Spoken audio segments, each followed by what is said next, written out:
Thank you. Thank you. I want to thank my colleague from Illinois, Mr. Holgren, for arranging this opportunity for us to remember the life and legacy of Dr. Billy Graham.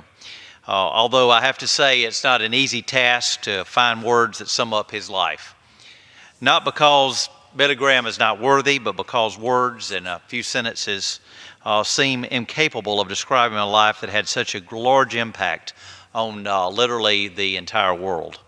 I had the great opportunity to meet Dr. Graham just a few feet from here several years ago at one of the many presidential inaugurations that he attended. And while I only had that chance to meet him one time, Billy Graham was one of those people that you felt like you knew. His honesty and his openness in preaching the gospel made him seem like a close personal friend.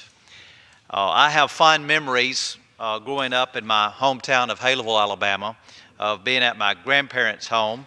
And if a Billy Graham crusade was being televised, you can rest assured that we were watching it around their television. And that was regardless of what was on the other networks. He was very clear in how he presented the gospel, that whosoever believeth in the Son would have eternal life. And he'll be greatly missed by a world that desperately needs more people like Billy Graham. But we can take great comfort that in knowing that he has now made it home with his Maker.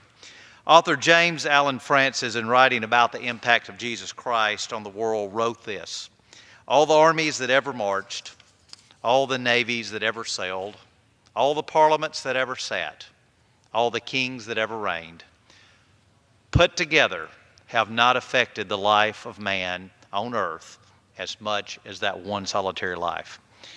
And that one solitary life, of course, is of Jesus Christ, who brought salvation to the world through faith in Him and Him alone. And while no one could ever come close to having an impact on the world that Christ did, I believe the late Billy Graham was one of those great messengers, probably the best that we have seen in any time in recent history. And he will long be remembered for the message that he gave about a personal salvation in Jesus Christ. I yield back the balance of my time. Thank you. Next,